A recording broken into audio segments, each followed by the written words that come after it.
Bismillahirrahmanirrahim. Assalamualaikum warahmatullahi wabarakatuh.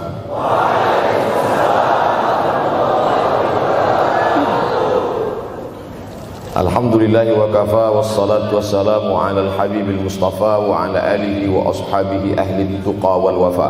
Subhanaka la ilma lana illa ma 'allamtana innaka antal alimul hakim.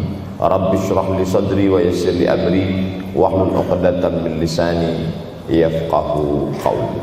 Yang sama-sama kita hormati bapak-bapak wakil rektor, tidak dapat saya sebutkan satu persatu, ketua takmir masjid, hadirin hadirat jamaah fardu subuh, bil khusus adik-adik mahasiswa mahasiswi, insyaallah kita semua dimuliakan Allah Subhanahu wa taala. Man shallas subha fi jama'atin, siapa yang salat subuh berjamaah, faka'annama shallal laila kullah, dapat pahala seperti salat sepanjang malam. Berarti kita sudah salat sepanjang malam, tapi tetap besok malam tahajud. Jangan karena sudah sholat subuh berjamaah lalu tidak lagi tahajud. Apalagi yang memang tak pernah tahajud, dan ini dijadikan alasan. Besok kalau ada orang membangunkan dia, bangun sholat tahajud, man shallas subha fi jama'atin faka'annama shallal laila kullah. Man shalla subha fi jama'atin, siapa yang salat subuh berjamaah, kana fi zimmatillah. Dalam hadis yang lain, siapa yang salat subuh berjamaah, maka sampai petang sampai malam nanti dia akan mendapatkan zimmatillah, tanggungan. Makna tanggungan, dipelihara, dijaga Allah zahir dan batin. Kalaupun dia mati hari itu, matinya dalam istiqamah dan husnul khatimah. Tapi dalam hadis ini cuma 3 Ustaz. Idza haddatsa kadzaba, bicara dusta. Wa idza wa'ada akhlafa, kalau berjanji ingkar. Wa idza tumina khana, kalau diberi amanah berkhianat. Dalam hadis lain, kalau sudah dilihat orang salat subuh berjamaah, insyaallah diselamatkan dari nifaq, kemunafikan dalam hatinya. Munafik diambil dari 3 huruf, nafaqa. Nafaq, panal, terowongan, 2 pintu. Ada pintu masuk, ada pintu keluar. Punya 2 wajah, berbeda zahir, berbeda batin. Tapi salah satu tanda adalah pada salat subuh. Mudah-mudahan Allah menyelamatkan kita dari sifat munafik. Makanya perempuan-perempuan kalau mau dapat suami yang selamat dari munafik, inilah dia pasukan salat subuh ini. Selesaikan aja dulu 8 semester.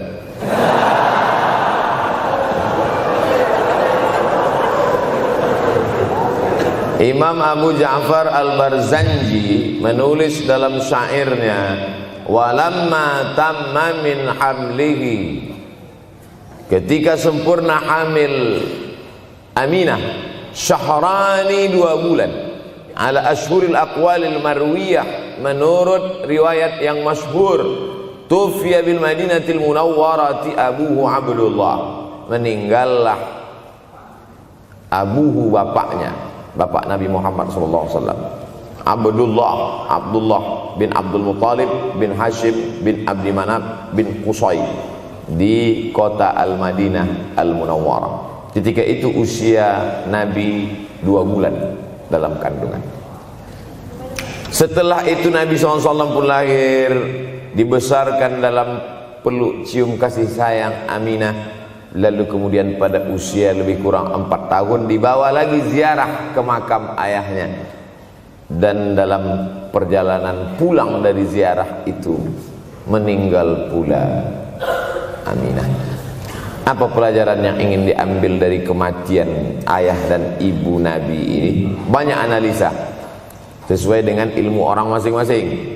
Bagi psikolog yang katanya pengaruh akal manusia itu dipengaruhi 4, maka kata mereka manusia ini berpikir itu dipengaruhi oleh pertama ayah, yang kedua ibu, yang ketiga bacaan, yang keempat lingkungan. Maka Allah ingin membersihkan Nabi Muhammad sallallahu alaihi wasallam dari 4 ini. Apakah akal Nabi Muhammad itu dipengaruhi oleh ayahnya? Tidak, karena dia tidak sempat bertemu. Apakah Nabi Muhammad SAW itu akalnya dipengaruhi oleh ibunya? Tidak, karena 4 tahun sudah meninggal dunia. Apakah Nabi Muhammad SAW itu dipengaruhi oleh bacaannya? Tidak, karena Nabi tidak bisa membaca. Walladzi ba'atsa fil ummiyina rasulan minhum. Allah yang mengutus dia kepada umat yang ummi, la yaktub wa la yaqra, tak menulis dan tidak membaca. Minhum, dan dia bagian dari mereka, dia juga tidak bisa tulis baca. Apakah Nabi Muhammad SAW itu dipengaruhi oleh lingkungannya? Tidak, karena di lingkungannya zina begitu bebas, tipu muslihat, dan dia tetap dengan jati dirinya bergelar Al-Amin, orang yang paling amanah menurut para psikolog. Tapi ada analisa lain. Mengapa ayahnya meninggal ketika dia berusia 2 bulan dalam kandungan, dan belum sempat pula dia mendapatkan kasih sayang seorang ibu? Di situ pula dia meninggal dunia, ibunya saat dia berusia 4 tahun. Maka salah satu analisanya adalah Allah ingin menjaga Nabi Muhammad SAW tidak sempat durhaka pada ayah dan ibunya, karena orang yang durhaka tak layak menjadi Rasul utusan Allah Subhanahu wa ta'ala. Makanya sehebat-hebatnya bapak Nabi Ibrahim bernama Azar. Apa kata Azar? Wa idh qala Ibrahimu li abihi Azara. Ingatlah ketika Ibrahim berkata kepada bapaknya Azar, atattakhidhu asnaman alihah. Mengapa engkau menjadikan berhala ini sebagai Tuhan, wahai bapakku Azar? Apa jawab Azar? La illam tantahi, kalau kau tidak berhenti menceramahi saya, la arjumannaka, aku lempar engkau pakai batu. Wahjurni maliya, tinggalkan aku untuk waktu yang sangat lama. Pergi sana, kata Azar. Apa jawab Nabi Ibrahim alaihissalam? Salamun alaika, selamat untukmu wahai ayahku Azar. Aku akan memohonkan astaghfirulaka rabbi, memohonkan ampun kepada Allah dosa-dosamu supaya diampunkan Allah. Innahu kana bi hafiyya, sesungguhnya Allah amat sangat sayang dan mengabulkan doa-doa. Nabi Ibrahim sempat bertemu dan tidak melawan. Tapi Nabi Muhammad SAW beda dengan Nabi Ibrahim. Allah buat Ibrahim tidak melawan, tapi ayahnya menjadi durhaka kepada anak. Sedangkan Nabi Muhammad SAW dua-dua dan dijaga Allah Subhanahu wa ta'ala. Nabi Muhammad dijaga sehingga tidak sempat durhaka kepada Abdullah dan Aminah, dan Allah pula menjaga Abdullah, menjaga Aminah, sehingga tidak sempat menyakiti manusia yang paling mulia, Nabi besar Muhammad sallallahu alaihi wasallam. Saya tidak memilah-milih nabi-nabi, karena kita memang tidak boleh la nufarriqu baina ahadim mir rusulih. Kita tidak boleh membeda-bedakan antara satu nabi dengan nabi yang lain. Lalu yang membedakan itu siapa? Allah Subhanahu wa ta'ala. Dari cara panggilnya saja berbeda. Kalau Nabi Adam dipanggil Allah, ya Adam uskun anta wa zawjukal jannah. Nabi Yahya dipanggil Allah, ya Yahya khudhil kitaba biquwwah. Nabi Isa dipanggil Allah, ya Isa inni istafaituka 'alan nas. Tapi Nabi Muhammad sallallahu alaihi wasallam, Allah tidak pernah manggil dia ya Muhammad. Allah panggil dia dengan 2 sebutan. Pertama, ya ayyuhar rasulu balligh, wahai rasul. Dalam panggilannya yang lain, ya ayyuhan nabiyyu jahidil kuffar. Bukan kita yang membedakan, Allah yang membedakan cara panggilan untuk Muhammad sallallahu alaihi wasallam. Begitu juga dengan berdoa. Kalau Nabi Musa alaihissalam, dia yang berdoa, Rabbis shrahli sadri, lapangkan dadaku, wa yassirli amri, mudahkan urusanku. Tapi Nabi Muhammad tidak berdoa, Allah langsung memberi. Apa kata Allah? Alam nashrah laka sadrak. Apakah belum kulapangkan dadamu? Wa rafa'na laka dzikrak, kami angkat bebanmu. Alladzi anqadha dhahrak, yang membebani pundakmu. Belum dia berdoa, sudah dikabulkan Allah, karena janji Allah kepada dia, wala saufa yu'tika rabbuka fatarda, apapun yang kau mau akan kuberi. salah satu penyebab Allah memberi apa yang dimau sebelum meminta adalah kalau tidak pernah durhaka kepada orang tua. Oleh sebab itu judul yang diberikan kepada saya, Ustaz Abdul Somad, nanti tablik akbar di kampus Universitas Ahmad Dahlan. Apa temanya? Biasanya saya diberikan tema untuk anak-anak muda meraih masa depan bebas narkoba dan pacaran. Apa temanya untuk anak-anak muda? Bagaimana pokoknya. Tapi di Universitas Ahmad Dahlan saya diberi tema. Apa temanya? Birrul walidain. Masya Allah. Saya bilang alhamdulillah, untung saya nggak dikasih tema birruz zaujatain. Artinya apa?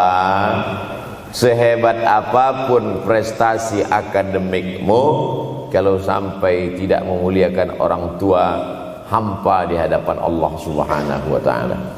Ada seorang laki-laki, kata Nabi, kalau nanti dia datang kemari minta doa sama dia karena doanya makbul. Sahabat heran, karena sahabat itu definisinya man laqiyan Nabi sallallahu alaihi wasallam wa amana bihi wa mata 'alal Islam. 3 definisi sahabat: orang yang berjumpa dengan Nabi, beriman dengan Nabi, dan matinya dalam keadaan Islam. Maka itu disebut dengan sahabat menurut ilmu hadis. Makanya ketika saya menjelaskan itu ke mahasiswa, Aisyah yang merupakan sahabat Nabi, komplain mahasiswa, mohon maaf Ustaz keliru, Aisyah itu bukan sahabat tapi istrinya. Kita bicara ilmu hadis. Makna sahabat, man laqiyan Nabi, berjumpa dengan Nabi, wa amana bihi, beriman dengan Nabi, wa mata 'alal Islam, mati dalam keadaan Islam. Abu Lahab ketemu dengan Nabi tapi tidak beriman dengan Nabi dan mati dalam keadaan kafir, maka tidak masuk golongan sahabat. Tapi ini ada seorang laki-laki hidup sezaman dengan Nabi dan Nabi mengenal dia, dan Nabi berpesan nanti kalau dia datang ke kota Madinah minta doa dari mulutnya karena doanya dikabulkan Allah Subhanahu wa taala.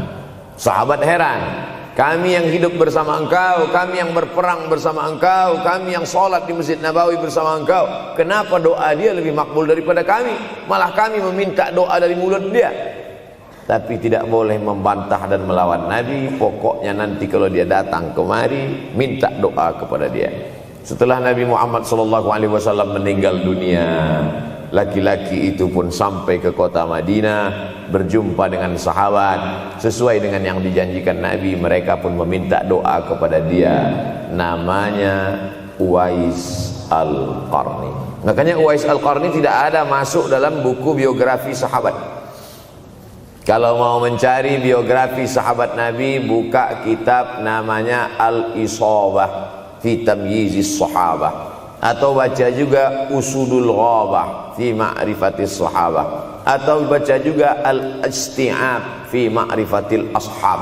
Itu memang buku biografi isinya sahabat Nabi semua. Sahabat Nabi klasifikasi. Yang pertama, Al-Ashra Al-Mubashsharuna bil Jannah, 10 sahabat yang dijamin masuk surga. Level kedua, sahabat Nabi yang ikut perang Badar. Berikutnya, sahabat Nabi yang masuk Islam sebelum hijrah. Berikutnya, barulah ujung sahabat Nabi masuk Islamnya setelah hijrah, setelah Islam kuat, barulah dia masuk Islam. Tapi nama Uwais Al-Qarni tidak ada di dalam, karena dia tidak cukup syarat untuk menjadi sahabat, karena dia tidak pernah berjumpa langsung dengan Nabi Muhammad sallallahu alaihi wasallam. Tapi kenapa doanya makbul? Ternyata dia tidak berjumpa dengan Nabi bukan karena dengki, bukan karena musuh, bukan karena tidak beriman. Dia tidak jumpa dengan Nabi, salah satu sebabnya adalah karena dia menjaga ibunya di Yaman.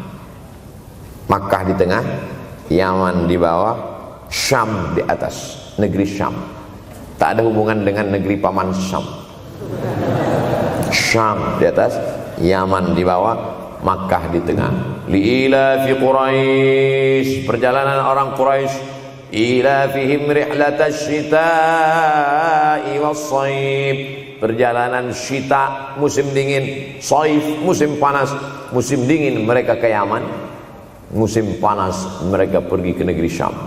Kenapa dingin ke Yaman? Karena Yaman ini kalau musim dingin tidak terlampau dingin, salju tidak turun. Kalau pergi ke negeri Syam, salju turun. Palestina, Yordania, Suriah, Lebanon. Suriah, Lebanon ada salju. Maka musim panas Nabi pergi ke negeri Syam, karena kalau musim panas di Yaman panas sekali. Sedangkan ke negeri Syam panasnya tidak seberapa. Perjalanan orang Arab Quraisy ini diceritakan Allah, di negeri Yaman itulah tempat kampung Uwais Al-Qarni. Tidak sempat dia berjumpa dengan Nabi, tapi doanya lebih makbul daripada orang-orang yang berada bersama Nabi, karena keutamaan berbakti kepada ibu. Kalau sama ayah boleh ngelawan Pak Ustaz? Enggak juga. Jangan ini nanti dijadikan dalil. Kamu kenapa lawan bapakmu? Ada seorang laki-laki. Ini kadang jamaah pandai motong-motong ceramah saya, hanya untuk mencari pembenaran. Sedangkan kita ngaji ini mau mencari kebenaran. 1000 dalil bagi orang untuk mencari kebenaran, tapi ada 1001 hujjah untuk orang yang suka mencari pembenaran. Nah, jadi kalau saya bicara tentang ibu, sesungguhnya ayah sudah masuk. Karena tanpa ayah kita juga bukan apa-apa dan bukan siapa-siapa, walaupun jatah ayah sepertiga, sedangkan ibu lebih daripada itu. Man ahaqqun nas bi husni suhbati, siapa orang yang paling layak mendapatkan baktiku ya Rasulullah? Ummuka. Summa man, siapa lagi? Ummuka. Summa man, siapa lagi? Ummuka. Summa man, abuka. Itu yang menyusun itu Nabi SAW, bukan saya. Itu makanya ibumu, ibumu, ibumu, bapakmu. Kenapa Nabi 3 kali? Kenapa Nabi menyebut laki-laki 1 kali, perempuan 3 kali? Karena ibumu mengandung, ibumu melahirkan, ibumu menyusukan. Siapa yang mau dapat 3 kali? Coba yang 3 ini. Mengandung, melahirkan, menyusukan. 3 ini belum bisa dilakukan oleh laki-laki dimanapun. Adapun merubah wajah sudah bisa. Makanya ada lady boy, wajah lady, betis boy. Tapi untuk mengandung tidak bisa. Ana Rahman, aku ini Rahman, kata Allah. Syaqaqtur rahim wa ja'altu lahu isman min ismi. Aku ciptakan satu makhluk di dalam perut perempuan, maaf, namanya rahim, dari namaku. Ini yang belum bisa dibuat dokter dimanapun di dunia ini, menciptakan rahim, belum bisa. Andai terpecah rekor ini, maka kebanggaan luar biasa bagi LGBT. Tidak bisa, sampai hari kiamat tidak akan bisa, janji Allah. Karena Allah mengatakan dalam hadis qudsi, Ana Rahman ja'altu lahu isman min ismi. Maka ada satu makhluk dalam perut perempuan yang diciptakan, diambil dari Asmaul Husna. Sehebat-hebatnya laki-laki, dari ujung rambut sampai ujung kaki tidak ada di tubuhnya ini yang diambil dari Asmaul Husna, tak ada. Bahwa namanya dari Asmaul Husna ada, Abdus Somad. Tapi ada makhluk di badannya diambil dari Asmaul Husna, itu hanya ada pada perempuan. Oleh sebab itu perempuan luar biasa. Makanya kampus Universitas Ahmad Dahlan memuliakan perempuan. Mana perempuan? Di atas letaknya. Makanya saya tidak terlalu berani mendongak ke atas. Begitu hebatnya perempuan. Perempuan adalah ibumu, perempuan adalah istrimu, perempuan adalah anakmu, perempuan adalah adikmu. Maka saat engkau memuliakan perempuan, engkau sedang memuliakan 4 aspek dari kehidupan. Ketika Nabi Muhammad SAW diutus Allah ke atas muka bumi ini, salah satunya adalah mengajarkan manusia bagaimana menempatkan pada posisinya. Posisi dia adalah tempat kita menumpang. Ketika ada seorang laki-laki yang sudah sukses diwawancarai, siapa orang yang paling berjasa dalam hidup Anda? Dulu waktu saya merantau ke Yogyakarta, belum ada apa-apa, saya sempat numpang di rumah dia selama 4 bulan. Kata seorang artis dalam sebuah wawancara, Begitu bangganya dia berkata, itulah orang paling berjasa kepada saya karena saya sempat numpang di rumahnya 4 bulan. Tapi ada yang dia lupa, bukan rumahnya yang kau tumpang, bukan ruang tamunya yang kau diami, sempat numpang di perutnya 9 bulan 10 hari. Tak pernah kau sebut. Angkat tangan yang tidak menumpang di rahim, langsung dari planet Mars langsung kemari. Enggak ada. Mr. Bean yang kita semua sehebat apapun pernah menumpang di perutnya. Oleh sebab itu makanya dosa yang paling mengerikan adalah kalau ada orang jual sabu-sabu, peminum khamar, di dunianya bahagia, happy, senang. Itu Ustaz, pengedar narkoba, hidupnya aman, adem, ayam, tentram. Di akhirat azabnya baru diberikan Allah Subhanahu wa taala. Ada orang yang pelakor senior tapi hidupnya di dunia senang-senang saja, di akhirat nanti azabnya ditunda. Namanya istidraj. Istidraj diambil dari kata daraja, tertunda. Azab yang tertunda. Sudah jadi judul sinetron. Azab yang tertunda. Tapi ada satu perbuatan dosa yang pasti di dunia dirasakan. Apa itu? Durhaka pada orang tua. Orang yang durhaka pada orang tua, di dunia dia tetap dapat, di akhirat dapat sekali lagi. Itu janji Rasulullah SAW. Lama hidup banyak dirasa, jauh berjalan banyak dilihat, lama jadi ustadz banyak yang curhat. Maka tidak 1 2 itu saya lihat dalam kehidupan. Hebat, rezeki banyak melimpah ruah, tapi jauh dari kebahagiaan. Apa sebab? Janji Rasulullah SAW. Orang yang durhaka pada orang tua di dunia sudah dapat, di akhirat dapat lagi. Dapat. Di mana letak keadilan Allah? Kenapa di dunia sudah dapat, di akhirat dapat lagi? Yang di dunia itu baru DP-nya, di akhirat baru kau rasakan cash-nya. Oleh sebab itu jangan pernah melawan pada orang tua. Jangan pernah melawan.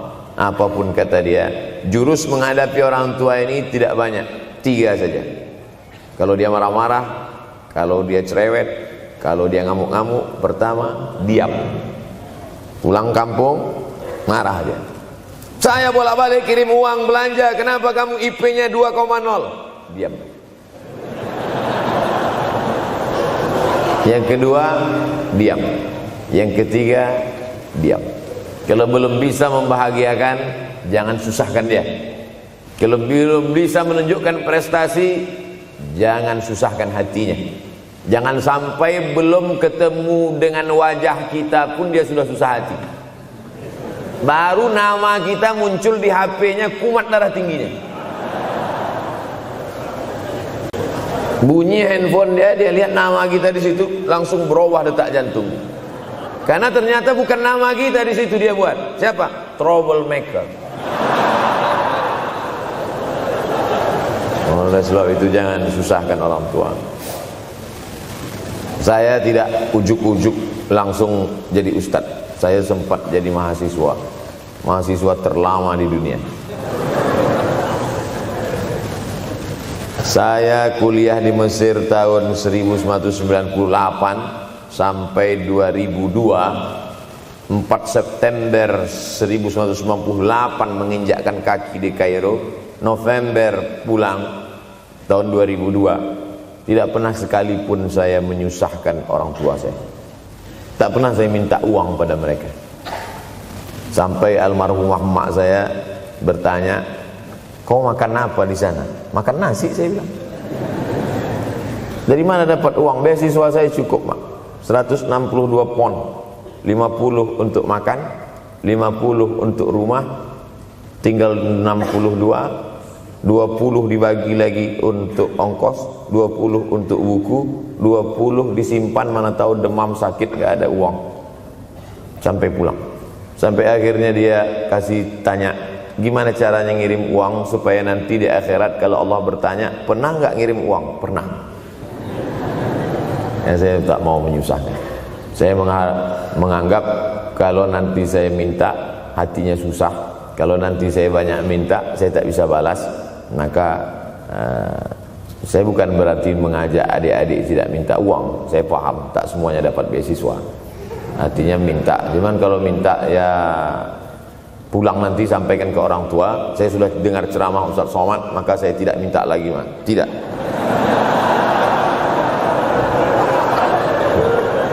Tapi tolong dirapel setahun sekali aja. Kalau mau merasakan bagaimana sayang mereka, coba hilangkan sayangnya itu agak 1 bulan, 2 bulan, 3 bulan, itu baru terasa. Karena sifat manusia ini kalau sudah tidak ada baru terasa. Judul lagu Roma. Kalau dia masih ada di depan mata kita, masih dekat dengan kita, kita merasa dia biasa-biasa saja. Tapi kalau dia sudah tidak lagi ada, itu barulah. Oleh sebab itu coba kalau mau merasakan, kasih tahu dia, papa, mama, untuk biaya kuliah saya 1 semester ini tolong jangan kasih dulu. Saya mau jual koran dulu, saya mau kerja di Dorsmir dulu, saya mau kerja loper dulu, saya mau susah-susah dulu. Seketika saat kita tahu susahnya itu, tetes peluh keringat, air mata, di situ loh baru kita tahu, oh ternyata perjuangan mereka ini luar biasa. Saya tidak bicara ceramah saja, tapi dalam kehidupan saya pribadi dulu saya laksanakan, saya pernah buat, saya pernah kerjakan. Tapi tidak saya rencanakan itu, saya harus begini, tidak. Memang bagian dari takdir hidup. Mungkin tidak minta uang itu karena jauh ke Mesir. Kalau seandainya dekat, sering juga minta. Nah, memang dikondisikan saya untuk terbang jauh ke Mesir, lalu kemudian setelah jauh itu tidak meminta, tapi kemudian setelah pulang berjumpa, sempat bersama orang tua.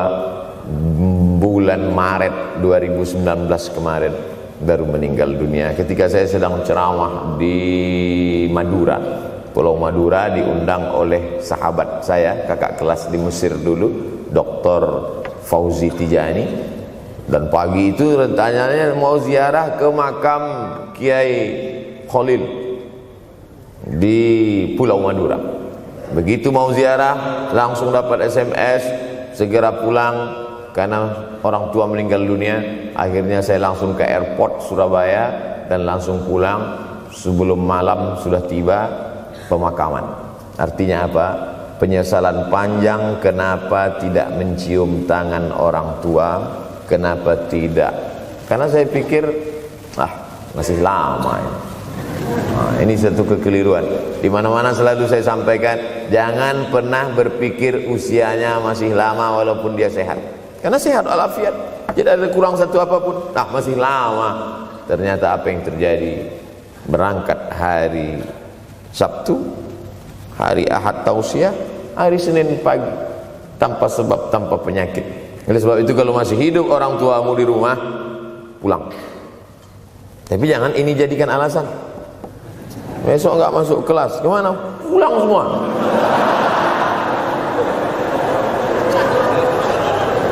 Pulang sesuai dengan kondisi, situasi dan keadaan. Pulang. Kalau masih bisa membahagiakan dia apa makanan kesukaannya, belikan. Suka makan apa dia? Belikan. Itu yang dia inginkan. Andai kita gendong dia dari Yogyakarta berangkat ke kota Makkah, sampai di Makkah tawaf 7 putaran, dari Safa ke Marwah, pulang lagi ke Jogja, belum tentu dapat membayar sekali teriakan dia saat mengeluarkan kita ke alam dunia. Jadi banyak orang terlalu membanggakan. Saya sudah banggakan dia Pak Ustaz, saya sudah bayarkan ONH-nya. Berapa? Baru DP-nya. Sudah merasa berbakti kepada orang tua? Belum. Makanya digunakan kata birrul walidain. Kenapa Allah tidak menggunakan kata husnul walidain? Hasan baik, jayyid baik, thayyib baik, khair baik. Tapi yang dipakai birrul walidain. Hanya satu-satunya kata untuk orang tua dipakai birrul walidain. Karena kata birru adalah sifat Allah Subhanahu wa taala. Makanya di antara Asmaul Husna ada Al-Barrut Tawwab. Allah yang punya sifat itu. Maka kita diharapkan berakhlak seperti akhlak Allah Subhanahu wa taala. Addabani Rabbi fa ahsana ta'dibi. Allah mendidik aku menjadi beradab sehingga adabku penuh. Allah Subhanahu wa taala tidak ada puji Nabi Muhammad SAW. Hai Muhammad yang salat tahajudnya sampai kakinya bengkak. Hai Muhammad yang hajinya tidak ada. Apa kata pujian Allah untuk Nabi Muhammad SAW? Wa innaka la'ala khuluqin azim. Akhlak agung dan mulia. Oleh sebab itu tak ada gunanya prestasi S1, S2, S3, postdoktoral, profesor kalau tidak berbakti kepada orang tua. Makanya orang tua itu levelnya langsung setelah Allah. Wa qadha rabbuka alla ta'budu illa iyyah. Langsung wa bil walidaini ihsana. Ihsan. Lihat lagi penggunaan kata ihsan dalam hadis Nabi. Jibril alaihissalam datang, rambutnya tidak berdebu, bajunya sangat putih bersih, tapi tidak ada orang yang kenal. Diriwayatkan oleh Sayyidina Umar ibn al-Khattab radhiyallahu anhu, aku melihat ada seorang laki-laki rambutnya sangat hitam dan bajunya sangat putih, tapi kami tidak ada yang kenal. Ini tiga indikasi ini menunjukkan kebingungan. Kalau ada orang rambutnya sangat hitam dan kita kenal, berarti dia memang orang situ, memang tinggalnya di situ. Tapi dia kalau orang perantau, rambutnya pasti berdebu karena tinggal di gurun pasir. Sekarang kan banyak tuh anak-anak muda yang rambutnya berdebu. Itu berarti orang jauh, bukan orang Jogja. Bajunya sangat putih, tapi kami tidak kenal. Kalau bajunya agak-agak kotor, berarti dia musafir. Pantas kalau kita tidak kenal. Tapi bajunya sangat putih, berarti dia memang orang situ. Tapi kami tidak kenal. Kata Umar bin Khattab, rambutnya sangat hitam, bajunya sangat putih, tapi kami tidak kenal. Dan dia duduk berhadapan dengan Nabi, lututnya dekat dengan lutut Nabi, tapi kami tidak kenal. Dia bertanya tentang iman, dia bertanya tentang Islam, dia bertanya tentang ihsan. Setelah selesai baru Nabi bertanya, Umar, ya, kamu tahu siapa tadi yang datang bertanya tentang iman, Islam dan ihsan itu? Tidak, Jibril yu'allimukum dinakum. Tadi yang datang itu adalah Jibril alaihissalam. Orang selevel Umar bin Khattab tidak kenal Jibril. Ada orang Indonesia baru ketemu Jibril.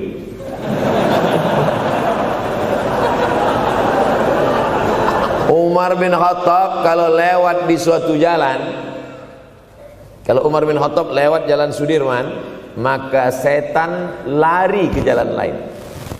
Ini ada orang satu perjalanan sama setan, ngaku kenal dengan Jibril alaihissalam.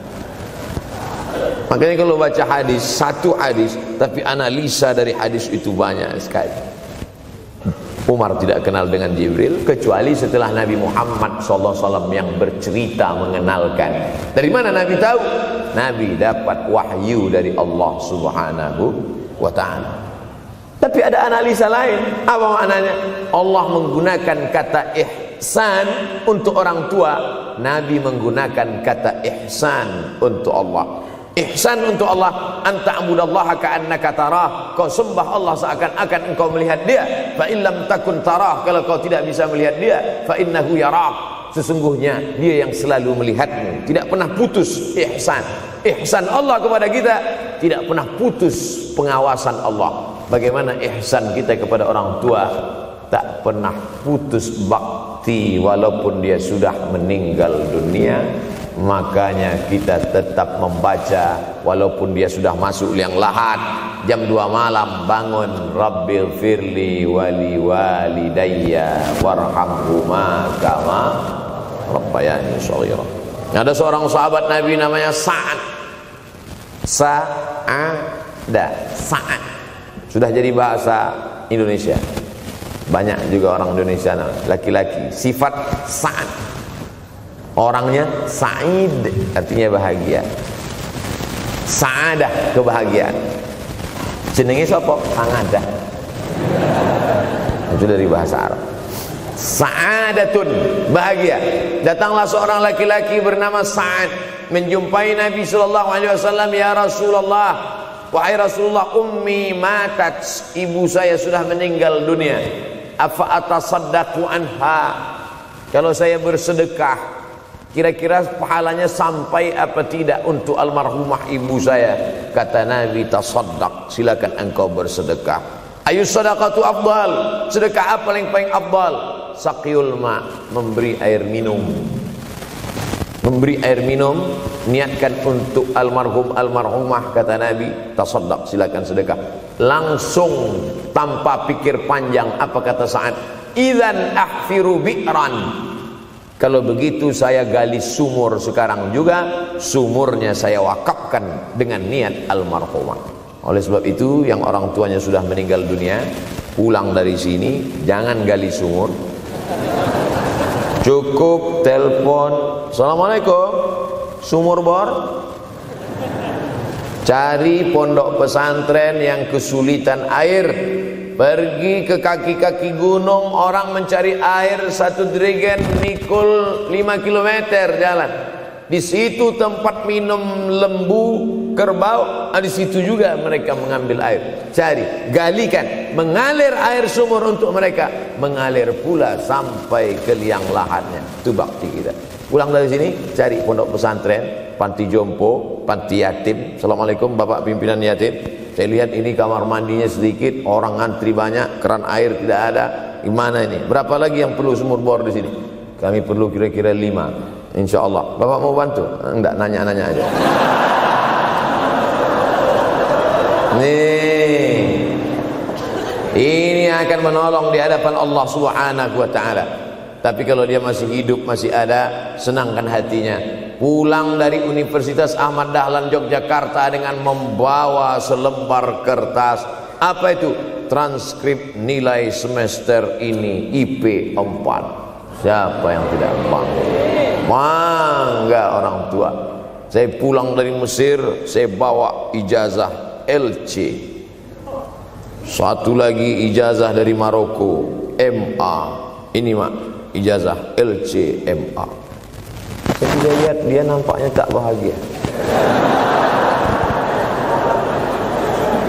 Karena dia dulu waktu saya kecil nyuruh saya, kamu mesti doktorandus. Itulah cita-cita ya dia yang tidak sampai. Saya mesti doktorandus. Di mana mau mencari titel doktorandus sekarang? LCMA. Saya bilang, mak, ini LCMA ini lebih hebat dari doktorandus. Artinya apa? Bahwa menyenangkan hati orang tua itu ketika hati dia terbuka, bahagia, disitulah pintu-pintu rezeki itu terbuka. Turun barokah-barokah itu. Buah kalau matang itu dijolok, jatuh. Dan menjatuhkan rahmat Allah itu, membuka pintu-pintu langit, mengetuk pintu-pintu rahmat dan ridha Allah dengan ridha orang tua. Makanya kata Nabi, ridha Allah fi ridhal walidain. Kalau Allah ridha, maka semua yang kau mau dia berikan. Orang kalau sudah ridha itu artinya senang. Orang kalau sudah senang, semua dia kasih. Apa yang ada di tangannya, itu dia berikan. Tadi malam sampai di hotel, datang seorang jamaah, buka cincinnya. Cincin paling dia sayang, dia kasih ke saya. Laki-laki. Nah nih Ustaz Somad, ambil. Duduk saya tadi, duduk. Datang anak muda, dia lihat saya tak pakai sorban, dikasihnya sorban. Cuman akadnya belum jelas apa ngasih atau pinjam, Allah. Orang kalau sudah senang hatinya, semua dia kasih. Begitulah orang kalau sudah dapat ridha Allah Subhanahu wa ta'ala. Kita baru berharap dapat ridha Allah. Makanya habis salat subuh selalu diajarkan, raditu billahi Rabba, aku ridha engkau sebagai Rabbku ya Allah. Apakah Allah ridha terhadap kita? STJ, status tak jelas. Cara mendapatkan ridha Allah, pancing dengan ridha orang tua. Senangkan hatinya, terbuka pintu rezeki. Makanya sulit hidup kita, sempit. Dari kerut kening kita udah kelihatan. Kenapa? Karena tidak ada ridha Allah akibat tidak pernah menyenangkan hati orang tua. Senangkan orang tuamu, jadikan dia seperti raja, maka rezekimu akan melimpah seperti rezeki raja-raja. Bukan hadis Nabi, dapat saya dari grup WhatsApp. Senangkan saja hatinya, apa yang dia mau beri, tapi dengan cara yang halal. Nah, ini harus dalam kurung syarat dan ketentuan berlaku. Jangan gara-gara ceramah ini nanti pulang kalian ke rumah, papa, mama, ini ada mobil, ini ada rumah, ini berangkat pergi haji. Wow, orang tua senang, 2 bulan masuk KPK. Innallaha tayyibun, Allah maha suci, la yaqbalu illa tayyiban. Allah tidak menerima kecuali yang suci-suci saja. Wa anfiqu, berinfaklah. Wa anfiqu, bersedekahlah. Wa anfiqu, berwakaflah. Wa anfiqu, berzakatlah. Min thayyibat, yang baik-baik. Yang tidak baik tidak diterima Allah Subhanahu wa taala. Kamu lagi ngapain? Nyuci. Lagi ngapain? Nyuci. Pakai air apa? Air kencing.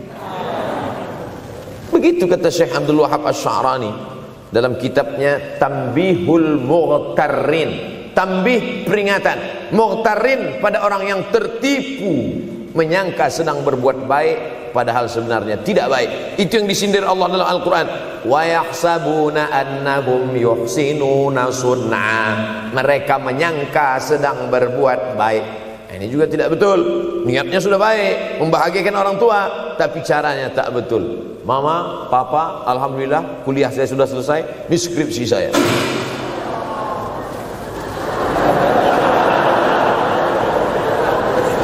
Masya Allah. Bayangkan kalau kiamat tiba-tiba terjadi. Begitulah agaknya terkejutnya kita. Kiamat terjadi tapi belum sempat berbakti kepada orang tua.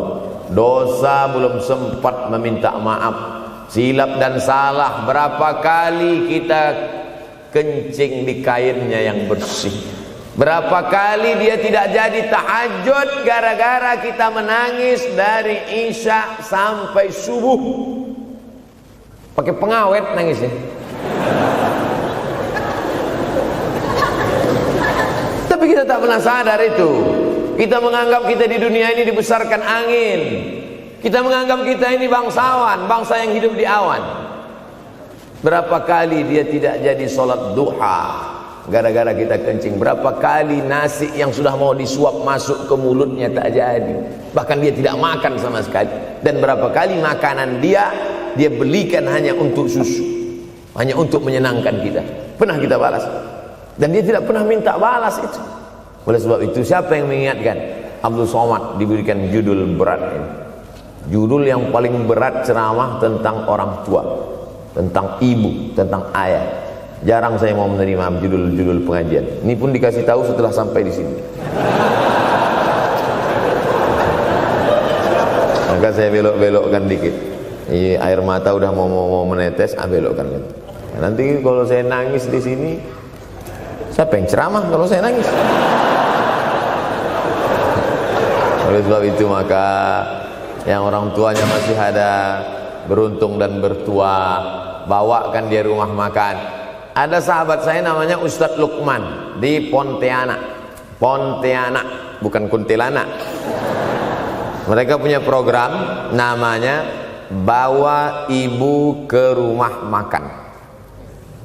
Keren nama programnya. Bawa orang tua ke rumah makan. Nanti hari libur adik-adik anak-anakku sekalian libur, bawa ayah, bawa ibu ke rumah makan. Ketika Ustadz Lukman cerita itu ke saya, Ustadz Somad, kita punya program baru nih. Apa nama programnya Ustadz? Bawa ibu ke rumah makan. Alhamdulillah Ustadz Lukman, seluruh rumah makan di Pekanbaru tempat tinggal saya itu semua sudah saya bawa. Emak almarhumah saya bawa sup tunjang, saya bawa rendang, saya bawa goreng ayam, saya bawa goreng puyuh, saya bawa. Cuman ada rumah makan ular sawah itu yang tak saya bawa singgah. Lain dari itu sudah saya bawa. Tak ada penyesalan dalam hati. senangkan hatinya. Apa pakaian yang dia suka? Orang tua itu tidak minta yang besar, asal ada saja. Pulang dari Yogyakarta sampai ke rumah, ini tadi ada nampak sedikit tanda terkenang, kalau banyak makan sendiri. Ketika dia senang melihat itu, bahagia hatinya, nampak senyum di tepi bibirnya, pada saat itulah rahmat Allah terbuka. Pada saat itulah ridha Allah datang. Mengapa sulit mencari pekerjaan? Mengapa payah mencari penghidupan? Salah satu yang mempersempit ridha Allah itu adalah karena tidak berbakti kepada orang tua. Oleh sebab itu maka judul tema yang diberikan birrul walidain, berbakti kepada orang tua, bahagiakan. Ini ada juga ini anak-anak yang sudah sukses ini, papa, mama sudah meninggal, papa jangan risau, silakan terbang ke Yogyakarta, ada adik di sana, silakan terbang ke Surabaya, ada kakak di sana, silakan terbang ke Kuala Lumpur, ada keluarga di sana, jangan hiraukan. Kata bapaknya, kalian terbangku saja kalian pikirkan, kemana aku hinggap tak kalian pikirkan. Ada sebagian orang ketika ibunya meninggal dunia, marah dia, mengamuk dia anggap kebahagiaan itu sudah hilang, padahal membahagiakan orang tua dua-dua adalah tanggung jawab kita. Kalau dua-duanya sudah tidak ada Pak Ustadz, masih ada keluarga. Ada keluarga. Al-khalah bimasabatil saudara ibu, kakak ibu, adik ibu, sama seperti ibu. Sambung lagi silaturahim, buat dia senang, buat dia bahagia. Man ahabba yubsatalahu fi rizqihi, siapa yang mau lapang rezekinya, wa yunsa'alahu fi asarihi, dipanjangkan umurnya, falyasil rahimahu, hendaklah dia menyambung tali silaturahim. Saya ceramah di satu kota. Sampai di kota itu saya melihat rumah besar, megah, mewah, seperti istana.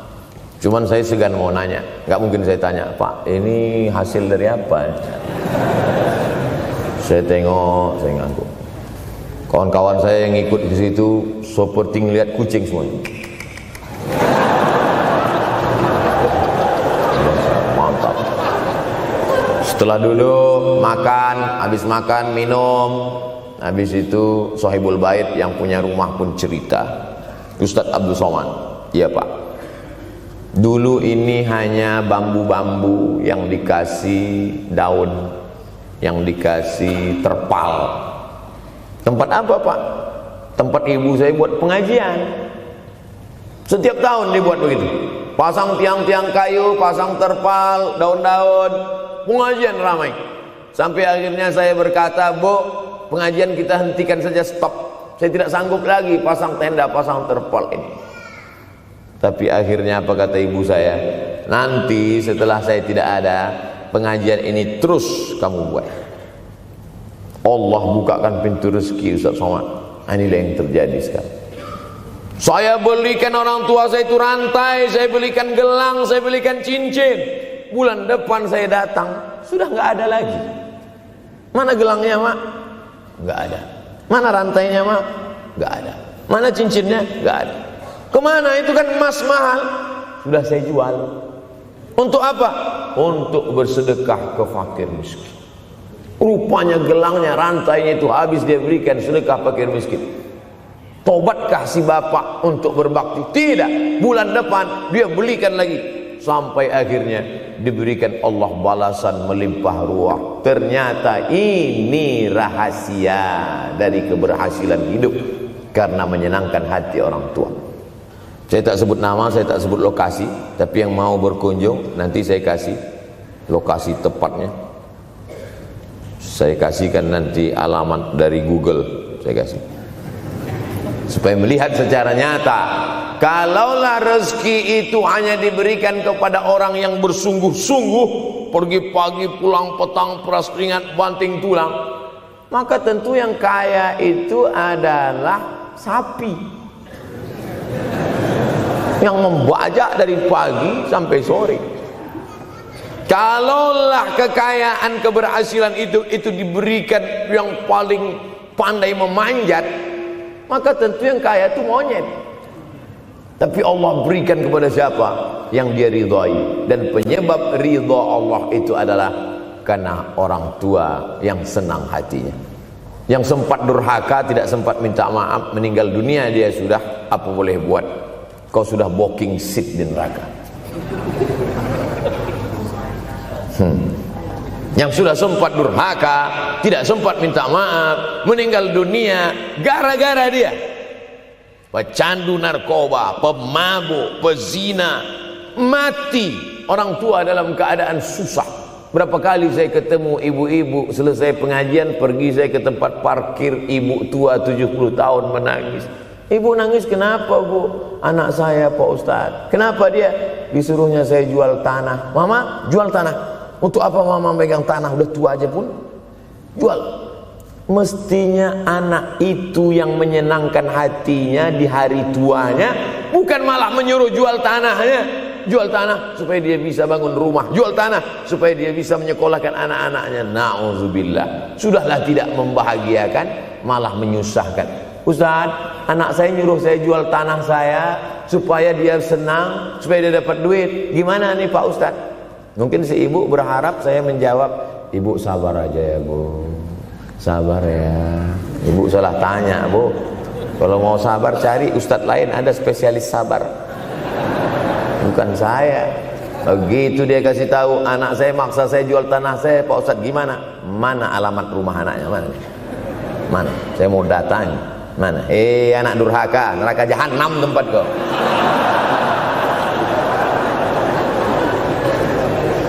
Tak mau dia ngasih alamat. Rupanya dia takut nanti anak saya malah marah sama saya, Pak Ustadz. Saya kasihan. Mudah-mudahan Allah berikan kekuatan pada ibu. Tapi cerita ini bukan satu dua contoh kasus. Ternyata zaman sanggup memperkarakan pengadilan hanya karena sebatang pohon kayu. Atau cuma saya yang dapat berita aja? Adik-adik ada juga dapat kiriman itu? Sanggup memperkarakan sebatang pohon kayu. Padahal kalau kau jual semua kebunmu itu, belum tentu dapat menebus. Datang seorang laki-laki mengadu kepada Nabi Muhammad SAW. Ya Rasulullah, ini bapak saya ini kurang ajar sekali. Bapaknya kurang ajar? Diambilnya harta saya ya Rasulullah. Gimana ini ya Rasulullah? Apa kata Rasulullah SAW?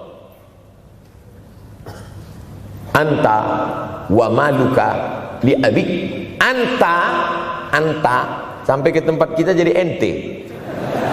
Anta wa maluka, ente, harta ente, li abik, punya bapakmu. Jangankan hartamu yang di rumah itu, dirimu pun punya bapakmu. Nabi membela, seolah-olah Nabi berkata, apa yang diambil itu belum ada apa-apanya dibandingkan melepuh kulitnya untuk memberikan engkau sesuap makanan yang halalan thayyibah. Orang yang durhaka pada orang tuanya, insya Allah anaknya juga akan durhaka kepada dia. Oleh sebab itu maka jangan pernah durhaka. Kalau sempat durhaka lalu kemudian meninggal dunia dia Pak Ustaz, sudah meninggal pun tetap masih bisa berbakti. Pertama dengan doa, kedua dengan sodakoh. Kalau kebetulan rezeki banyak sodakoh. Kalau tidak ada rezeki melimpah, doa. Bangun malam, Rabbi firli wali walidayya warhamhuma kama Rabbi firli, ya Tuhanku ampunkan aku, wali walidayya, ibu dan ayahku, warhamhuma, sayangi mereka berdua, kama, sebagaimana Rabbayani shaghira, sebagaimana mereka mendidik aku. Coba kita lihat susunan kalimatnya, seperti ada kekeliruan kalimat. Na'udzubillah, mana mungkin kalimat Allah keliru. Allah ingin menegur kita, sayangi mereka sebagaimana mereka mendidik aku. Mestinya kalimatnya kan tidak begitu, sayangi mereka sebagaimana mereka menyayangi aku. Tapi ternyata sayang belum tentu mendidik, tapi mendidik pasti sayang. Karena bunyi kalimatnya, sebagaimana mereka mendidik aku. Jadi banyak juga anak-anak ini tidak sayang karena salah didik. Disangka sayang itu dengan ngasih motor, disangka sayang itu dengan ngasih gadget, Disangka sayang itu dengan ngasih transfer uang yang berlebihan. Belum tentu sayang. Dulu ada insinyur arsitek yang membangun salah satu rumah keluarga saya. Kuliahnya di Jogja. Cerita dia, dulu saya kuliah di Jogja, Ustadz Abdul Somad, insinyur. Terus teman kami sakit di kos-kosan. Kami bingung mau nelpon siapa. Akhirnya datang mobil mewah, parkir polisi, tentara, ramai. Barulah kami tahu rupanya dia anak menteri. Jadi sayang orang tua itu bukan mesti dibelikannya apartemen, dibelikannya mobil, belum tentu. Boleh jadi itu justru menjerumuskan anak. Diberikan apartemen, diberikan mobil mewah. Habis 2 bulan kena virus HIV AIDS. Tapi kalau dibuatnya kita jauh, saya yakin adik-adik kuliah di Universitas Ahmad Dahlan, ada yang dari timur Indonesia, ada yang dari Sumatera, lalu kemudian di tengah kesendirian, belum makan, uang kos belum bayar, transfer macet, datang setan berbisik, hei, sebetulnya kau anak yatim piatu yang dibuang. Bukan, orang tuamu bukan tidak sayang, dia hanya sedang ingin mendidik supaya engkau menjadi anak yang mandiri. Maka nanti kalau sedang duduk termenung gitu, tiba-tiba datang bisikan, pergilah cari jembatan, terjunlah. Maka saat itu katakan dalam hatimu, lawan, hei setan. Orang tuaku sayang kepadaku, dia hanya ingin supaya aku mandiri. Ada orang tua yang salah didik kepada anak-anak, sampai mengikat tali sepatu pun anak tidak pandai. Baru mau mengikat tali sepatu, sudah diikatkan. Baru mau makan, sudah disuapkan. Akhirnya anak tidak punya keberanian untuk hidup. Harta dia punya, uang dia punya, materi dia ada. Satu yang dia tidak punya, tidak ada mental. Tapi anak-anak, adik-adik Universitas Ahmad Dahlan adalah orang yang punya keberanian untuk hidup. Betul? Yang di hadapan saya ini, siapa yang tidak punya keberanian hidup? Ini yang jam 5:30 masih belum hidup lagi. Tidak punya keberanian untuk hidup, hidupnya terlambat. Tapi mahasiswa Universitas Ahmad Dahlan punya keberanian untuk hidup. Bahkan mungkin dia lebih dulu hidup daripada saya. Lebih dulu bangun dia tadi. Alhamdulillahillazi ahyana ba'da ma amatana wa ilaihil nusyur. Tengok jam, oh rupanya masih jam 1, tidur lagi. Saudara yang dimuliakan Allah Subhanahu wa taala. Maka my life, my adventure, hidup saya adalah petualangan saya. Ini yang mau kita harapkan, berani menghadapi tantangan. Ada orang yang menganggap hidup ini ya simple-simple aja lah Pak Ustaz. Tapi ada orang ingin hidup ini penuh dengan perjuangan. Sama seperti makanan, ada orang simple aja, nasi, kecap, telur rebus, dah cukup.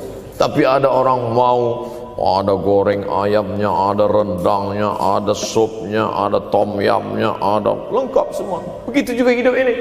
Ada orang yang simpel aja, ambil goreng ikan, makan. Tapi ada satu lagi enggak, pergi naik mobil sampai ke tepi hutan, naik motor, habis itu nyewa speedboat sampai di tengah laut mancing. Ujung-ujungnya ikan juga. Yang dia nikmati bukan ikannya, tapi yang dia nikmati adalah proses untuk mendapatkan ikannya. Faham? Itu enaknya ngomong sama mahasiswa. Coba kalau yang masyarakat biasa, kita udah capek cerita, selesai ada pertanyaan, Ustadz maksudnya tadi apa ya? Aduh, capek gitu. Saya terus terang kalau ceramah di depan mahasiswa ini bangkit semangat saya lagi. Ini sekarang rasa-rasa umur 24. Tapi begitu nanti sudah mulai agak jauh dari mahasiswa, balik 42 lagi. Nah, makanya saya senang kalau diundang ke kampus-kampus. Saya kalau di Jogja diundang di kampus terus, walaupun nggak semua nerima.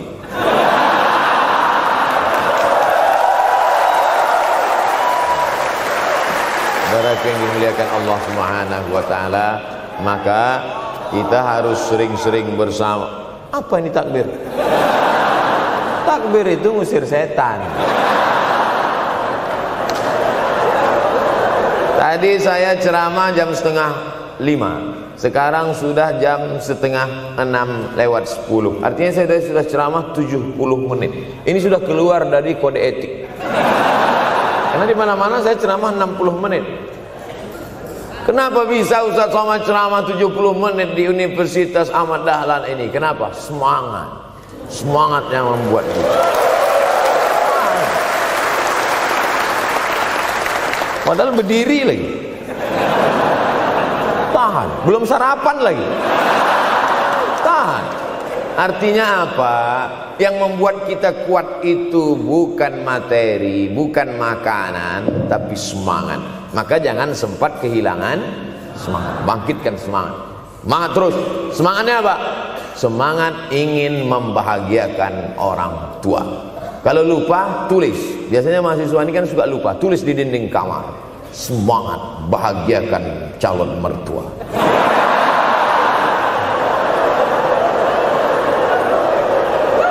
Nanti teman kos-kosan datang ngelihat, loh, kata Ustaz Somad kan orang tua, kenapa ente buat mertua? Sedangkan mertuaku saja kebahagiakan, apalagi orang tua.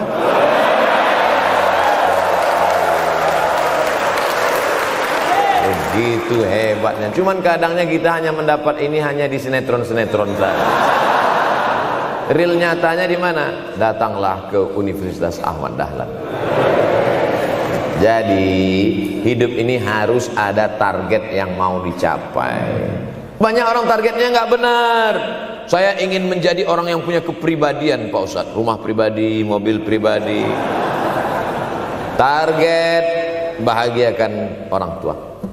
Gaji pertama kalau kerja nanti umroh. Oh, gitu. Ma, doakan. Nanti kalau aku kerja insya Allah gaji pertama nanti memberangkatkan umroh. Syukur-syukur nggak usah diomongkan dulu, kasih surprise. Senang. Mama, ayah, ini gaji pertama. Dia buka, tengok 700.000.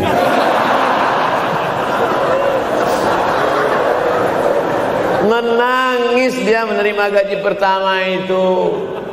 Bukan karena harunya sikit. Gitu dia buka amplop, oh kok setitik dong. Haru dia. Kenapa setiap mendapat hadiah dari anak, orang tua selalu meneteskan air mata? Karena kita tidak pernah besar dalam pandangan matanya. Kita sehebat apapun, kita tidak pernah besar di matanya. Di pandangan ibu ayah kita, kita adalah anak kecil yang tapak kakinya 2 jari, panjangnya sejengkal. Maka jangan pernah ceramahi orang tuamu. Jangan mentang-mentang sudah mahasiswa pulang, ayah sini, mama sini, dulu assalamualaikum. Bisa. Karena kita tidak pernah besar di mata orang tua. Kita tetap kecil. Walaupun kamu sudah menikah, sudah punya istri, sudah punya anak, kau tetaplah anak-anak dalam pandangan dia. Oleh sebab itu jangan sok besar, jangan sok hebat. Kalau ada pesan yang ingin mau disampaikan, jangan melalui mulut kita, dipinjam mulut orang lain. Tokoh masyarakat, alim ulama, dia ngajinya di mana? Ada yang mau kita perbaiki, jilbabnya mungkin kurang panjang, mungkin ada kebiasaan dia yang kurang baik. Sementara kita udah ngaji, sudah belajar di Universitas Ahmad Dahlan, sudah terpelajar, membuat dia mau menjadi orang baik. Tidak mesti dari mulut kita, pinjam mulut orang lain. Assalamualaikum Pak Kades, pinjam mulut Pak Kades sebentar. Pak Kades, ayah saya kan orangnya baik sama Pak Kades. Iya, nanti kalau saya ngomong dia nggak dengar.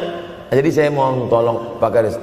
Pak Kades, ayah saya sampai sekarang belum sholat Pak Kades. Jadi tolong Pak Kades nasihati dia. Kata Pak Kades, saya juga nggak sholat. Hancur dunia persilatan. Oleh sebab itu senangkan. Ini banyak anak-anak yang udah ngaji, yang sudah aktivis masjid, merasa ingin orang tuanya baik, dia sendiri menceramahi, nggak ketemu, nggak connect dia. Ayah sini, orang yang tidak sholat neraka jahanam tempatnya. Sakit hati, meleleh air matanya.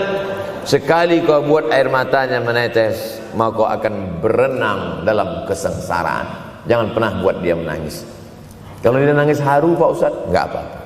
Cuman kita kan sulit membedakan mana air mata haru, mana air mata sedih. Sama-sama bentuknya air mata. Makanya ada ungkapan, jangan menangis air mata buaya. Kenapa selalu kalau disebut air mata buaya? Karena memang buaya menangis bukan karena sedih, tapi karena kekenyangan. Buaya kalau habis makan orang, keringat, buaya itu tidak ada pori-porinya. Kita kalau berkeringat kan keluar pori-pori, ini keluar air. Buaya nggak ada. Satu-satunya tempat air keluar, itulah. Makanya menangis buaya, keluar air mata buaya. Maka jangan sampai kita nangis karena kekenyangan. Haru dia melihat pemberian kita. Di saat itu menetes air matanya, berdoa, dia memanjatkan doa, mengetuk pintu-pintu langit, terbuka. Masya Allah. Tembus.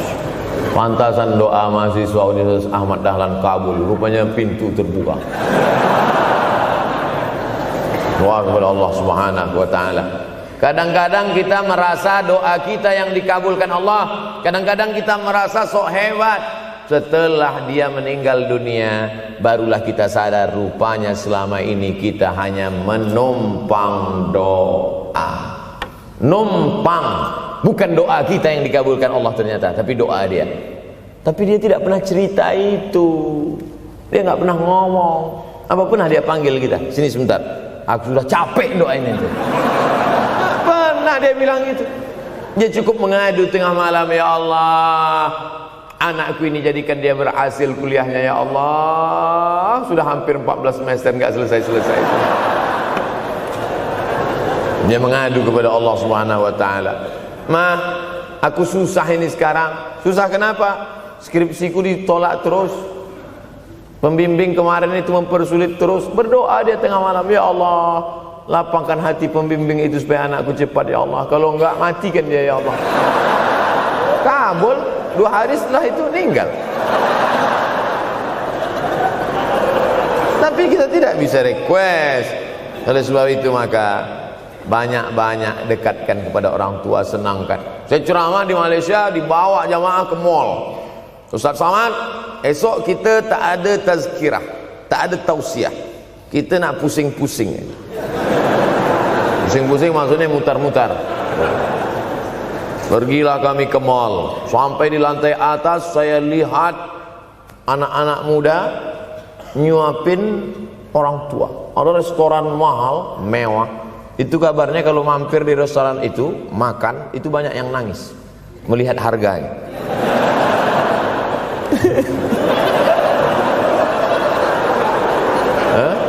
Ada saya lihat anak-anak muda yang ganteng-ganteng, perempuan yang cantik-cantik menyuap orang tua. Orang tua yang sudah tak berambut, sudah perempuan tak berambut lagi, rontok saking tuanya, kulit sudah keriput. Duduk, didorong pakai kursi roda, dibawa ke mall, sampai di itu diberikan restoran tercanggih, termahal, dia sendiri yang menyuapkan makanan. Ternyata bagi saudara-saudara kita Tionghoa, salah satu mengundang berkah menyenangkan orang tua. Itu keyakinan mereka. Kok kenapa ente kasih makan? Ya oke lah. Ajaran kita mengajarkan tapi kita tak amalkan. Ketika tetangga, kawan, sahabat kita mengamalkan, rezekinya melimpah, baru kita heran. Dia kok kaya ya? Iyalah, dia kan punya tuyul. Tuyul mana bisa bawa duit banyak? Nih keberkahan. Oleh sebab itu, jangan cuma sekedar ngaji-ngaji aja. Pulang dari sini, kalau memang tinggal di Yogyakarta atau di luar nanti pas liburan, sisihkan uang, bawa dia ke mall, bawa dia ke restoran, senangkan hatinya, bawa dia jalan-jalan. Cuman tetap juga yang logis. Kalau dia udah tua, janganlah dikasih kacang goreng. Sesuaikanlah, agar-agar kasih. Ini nggak perlu dikunyah. Kiri kanan gol, kiri kanan gol. Orang tua bawa kasih kacang, menyiksa aja. Saudaraku yang dimuliakan Allah Subhanahu wa taala, kenikmatan yang terbesar adalah ketika orang tua masih ada bersama kita. Kalau sudah tak ada, nanti saat Idul Fitri, Allahu Akbar, Allahu Akbar, Allahu Akbar, la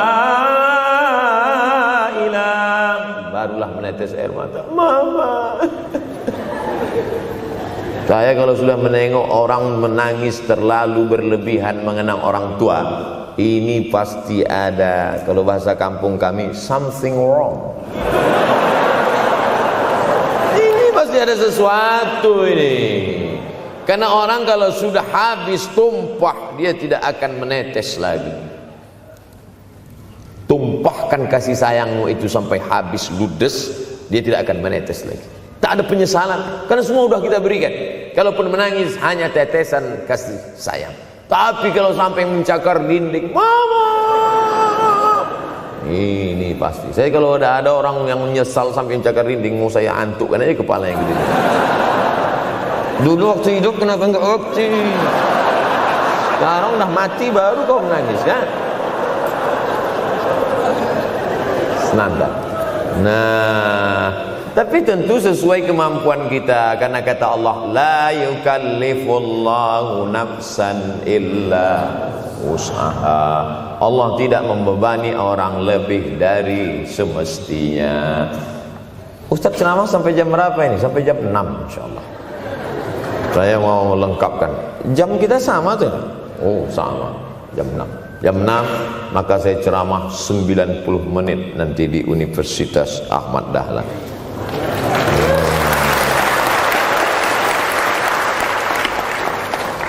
Berceramah di Universitas Ahmad Dahlan merupakan suatu kebanggaan bagi Abdul Somad.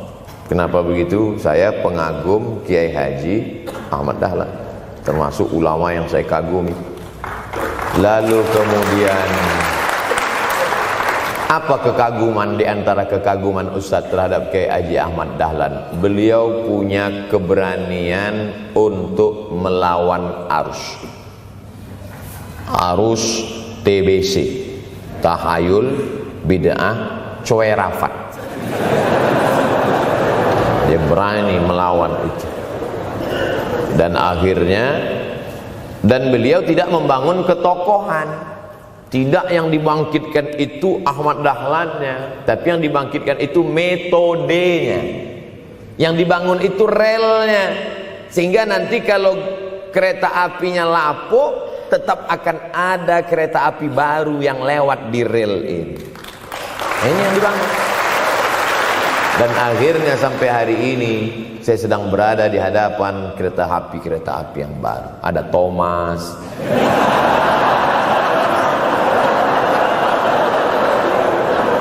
Kok Ustaz tahu Thomas? Anak saya paling suka itu. Satu koper kereta. Artinya apa? Bangun rel, maka akan ada lokomotif baru. Dunia boleh berganti, zaman boleh berubah. Idza waqa'an ala ahadikumul qiyamah, kalau kamu sudah mau mati, wa fi yadihi fasilah, di tanganmu ada bibit korma. Sudah mau mati, di tangan ada bibit korma.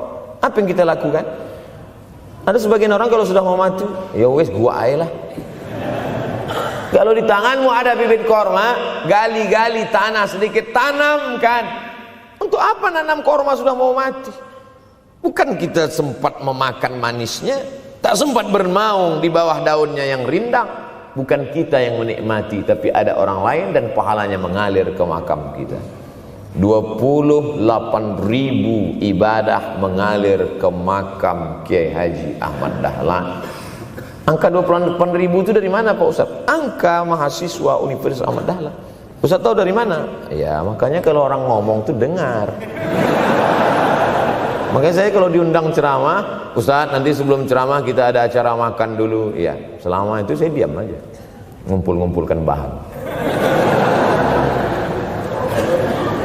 Jangan pernah melihat modal materi, tapi kuatkan usaha dan tawakal. Nih, bantuan cuma 6 miliar, tapi ternyata keperluannya berapa? 126 miliar. Tapi buktinya jadi masjid yang besar. Kalau diikutkan modal, mana mungkin cukup? Maka begitu juga dalam menatap hidup ke depan. Kamu kenapa belum juga nikah? Modalnya besar Pak Ustaz. Terus gimana? Nunggu yang gratisan aja lah. Dan begitu, usaha, tawakal, doa. Nah, bagi yang masih lajang, yang mau nikah, itu kalau bisa doanya jangan sir, agak jahar dikit. Ya Allah, umur udah 40. Dengar sama sebelah, loh belum mas katanya, belum.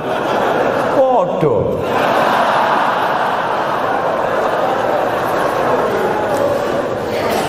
Kira-kira rezeki itu Allah yang ngatur atau kita yang ngatur? Allah. Makanya di antara Asmaul Husna Ar-Razzaq, yang maha memberi rezeki. Kalau Allah yang mengatur, mungkinkah Allah menyia-nyiakan kita? Tidak. Cicak di dinding, semua tahu, karena dari kecil kita memang sudah diajari lagu cicak. Cicak, cicak di dinding. Ada nggak pernah yang dinyanyikan lagu kadal? Ada. Kenapa mesti cicak? Coba tanya ibu kita yang dulu nyanyikan. Mama, kenapa cicak, Ma? Karena kalau buaya terlalu gede, nak. Kenapa cicak? Dia sedang mengajarkan kita bagaimana cicak dengan segenap kelemahannya. Cicak itu binatang yang lemah, hidupnya aja sungsang. Kita selalu berlawanan dengan cicak. Yang kata kita di atas, kata cicak di bawah. Tapi makanan cicak luar biasa. Apa makanan cicak? Helikopter, nyamuk. Cicak tidak bisa menggunakan tangannya, karena kalau dia pakai tangannya jatuh. Kadang pakai 4 aja jatuh. Selalu kan kejadian eksiden cicak jatuh. Cicak tidak pernah gunakan tangannya untuk makan, karena dia harus berpegang kuat. Apa yang dia pakai? Lidahnya. Lidahnya dia pakai. Nyamuk yang dia makan. Helikopter. Habis dimakan oleh cicak. Siapa yang paling hebat? Nyamuk. Makanannya darah. Nyamuk masih keluarga Dracula. Tapi Allah SWT mau mengajarkan jangan putus asa, gunakan potensimu, apapun yang terjadi gunakan. Ini sekarang banyak anak-anak muda nih kehilangan semangat. Kalau engkau kehilangan beras masih bisa hidup 3 bulan. Kalau engkau kehilangan air masih bisa hidup 3 hari. Tapi kalau kau kehilangan semangat, kau hanya hidup 3 detik. Tik, tik, tik, mati. Oleh sebab itu jangan sampai kehilangan semangat. Bahasa kitanya putus asa. Sampai dingin tuh lontong. Bukan karena ceramah terlalu lama, bukan. Sampai dingin itu sarapan pagi gara-gara mahasiswa. Ente kenapa? Galau Ustaz. SMS nggak dibalas, telepon nggak diangkat. La ilaha illallah Muhammad Rasulullah. Mahasiswa seganteng ini, sehebat ini, begitu cepat putus asa. Saya aja setua ini, sekurus ini masih banyak yang mau. Lihat tuh komen-komen di Instagram, baca tuh komen-komen di YouTube. Ustadz, jadikan aku yang kedua ya. Masa kalian anak-anak muda gagah perkasa, bangkitkan semangatmu, takbir. Banyak yang belum ketemu jodoh. Saudara yang dimuliakan Allah Subhanahu wa taala, maka bangkitkan semangat. Tapi yang namanya semangat ini tidak bisa bangkit dengan banyak. Kita lihat orang bersemangat, pede di depan orang, pede luar biasa. Dia kok pede sekali? Pakai sandal. Banyak juga yang semangat, pede luar biasa, rupanya pakai jimat. Kita pede kita bukan karena sabu-sabu, bukan karena narkoba. Pede kita karena kita sudah serahkan semuanya pada Allah. Inna sholati wa nusuki wa mahyaya wa mamati lillah. At-tahiyatul mubarakatun sholawatun thayyibatun lillah. Tapi tetap satu. Jangan nanti mentang-mentang udah dengar ceramah saya at-tahiyatul mubarakatun.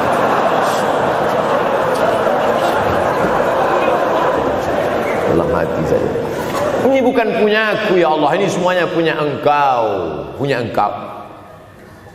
Berhasil kalian, sukses kalian, punya apartemen, punya kondominium, punya mobil. Datang teman nanya, hebat ente ya, kaya sekarang ya. La haula wala quwata illa billah. Tapi ngomongnya setelah berhasil. La haula wala quwata itu setelah berhasil atau sebelum? Setelah semua dipuji orang, hebat ente sekarang ya. La haula wala quwwata, bukan punya saya, punya Allah. Tapi sekarang banyak orang salah. Ente kok enggak kerja? La haula.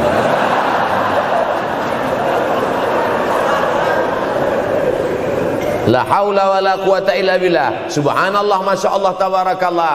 Menunjukkan manusia lemah, tak punya apa-apa. Dia ingin berkata, ini hanyalah punya Allah. Begitu juga dengan acara ini. Kenapa acara di masjid? Kenapa acara di kampus kemarin ramai melimpah ruah? Bukan karena panitia, bukan karena Ustaz Abdul Somad, bukan karena baleho yang besar, tapi la haula wala quwata illa billah. Pulang dari sini, bangkitkan semangat, senangkan hati orang tua, kejar prestasi, terus kuliah. Mudah-mudahan semuanya selalu mendapatkan kebaikan. Amin ya rabbal alamin. Terima kasih atas segala perhatian. Mohon maaf atas segala kesilapan dan kekhilafan. Abdul Somad, hamba Allah yang fakir, mohon maaf. Berpisah kita di tempat ini, tapi kita tak pernah putus dalam persahabatan, karena kita selalu bersama, jauh di tempat, dekat di doa. Terima kasih. Wassalamualaikum warahmatullahi wabarakatuh.